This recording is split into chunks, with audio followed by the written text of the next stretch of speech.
Halo teman-teman, selamat datang di Value Stock. Hari ini saya akan membahas analisa fundamental saham JRPT kuartal kedua tahun 2021. Oke, ini disclaimer-nya. Yang pertama, ini merupakan sharing analisa fundamental, bukan ajakan beli, jual, ataupun suatu saham, dan keputusan investasi ada di tangan teman-teman selaku investor. Yang ketiga, dari analisa fundamental ini bisa dijadikan referensi untuk analisa saham-saham yang teman-teman miliki. Oke, pertama-tama kita masuk ke bisnis model dari saham JRPT ini. Untuk kegiatan usahanya bergerak di bidang usaha properti, jadi untuk sumber income-nya berasal dari penjualan atau sewa propertinya. Untuk segmen usaha atau marketnya di Indonesia, terkait kasus hukum, saya membuat video ini, saya tidak menemukan adanya kasus hukum yang terkait dengan JRPT. Untuk kepemilikan saham dimiliki oleh PT Pembangunan sebesar 63,59%, Watika Trust sebesar 14,03%, masyarakat sebesar 20,99%, dan Treasury sebesar 1,39%. Dan dari segi pendapatannya, teman-teman bisa lihat untuk secara kuartal kedua mengalami penurunan sebesar 0,4%. Dan saya asumsikan kuartal keempatnya memiliki kinerja yang sama dengan kuartal kedua, maka sampai akhir tahun akan mengalami penurunan sebesar 9,4%. Dan teman-teman di bawah itu teman-teman bisa lihat untuk secara recurring income dari saham properti ini sebesar 17,9%. Dan dari segi net profitnya mengalami penurunan juga sebesar 8,7%. Dan saya asumsikan kuartal keempatnya memiliki kinerja yang sama dengan kuartal kedua, maka sampai akhir tahun akan mengalami penurunan sebesar 20,5%. Dan dari segi asetnya mengalami kenaikan, dan kenaikannya sebesar 4,3%. Untuk dari segi utangnya juga mengalami kenaikan, dan kenaikannya sebesar 14%. Untuk dari segi modal tidak mengalami kenaikan ataupun penurunan.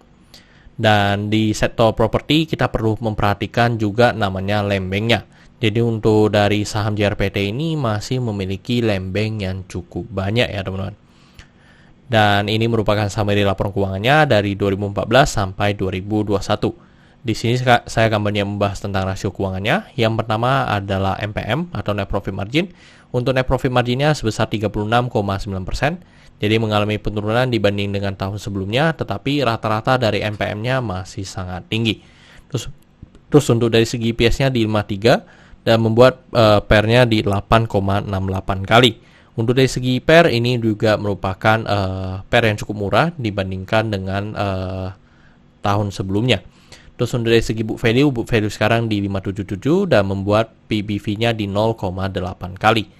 Untuk dari segi PBV, ini merupakan PBV yang paling rendah dari saham JRPT. Terus untuk dari segi DR-nya di 0,51 kali, dan ini juga sangat bagus, yang dimana dari segi DR-nya selalu di bawah 1.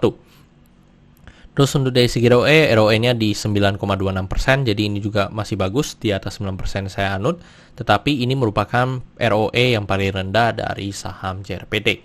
Terus untuk ROA-nya di 6,13%. Oke teman-teman, saya membuat video ini untuk harga sahamnya di 464, dan dari analisa fundamental saya bisa menekan nilai intrinsic value-nya sekitar Rp600. Jadi masih memiliki margin of safety 29%. Dan ini kesimpulannya. Yang pertama dari produk dan jasa saya berikan oke karena saya melihat perusahaan ini mampu bertahan 5-10 tahun ke depan. Untuk GCG saya berikan oke karena tidak memiliki kasus hukum. Yang kedua memiliki pemegang saham mayoritas. Untuk revenue dan net profit walaupun mengalami penurunan, tetapi saya berikan oke karena penurunannya menurut saya masih tidak signifikan dan masih di masa pandemi seperti sekarang. Terus untuk dari segi aset saya berikan oke karena mengalami kenaikan. Untuk liability saya berikan oke karena DER-nya di bawah 1. Untuk book value saya berikan oke karena harga jual sekarang masih di bawah harga book value-nya. Untuk sektor saya berikan oke karena memiliki lembeng yang masih cukup banyak.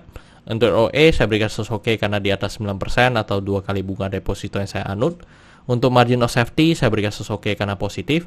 Untuk dividen saya berikan oke karena selama 5 tahun terakhir untuk saham JRPT masih sangat royal memberikan dividen kepada investornya. Oke teman-teman, jadi kesimpulannya adalah 11 dibanding 11, dan pertanyaannya adalah apakah saya membeli saham JRPT ini.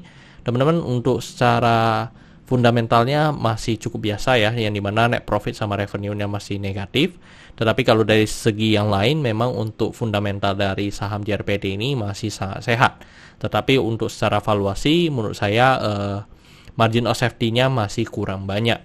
Jadi saya mencari margin of safety yang lebih banyak lagi untuk kalau saya mau invest di suatu saham.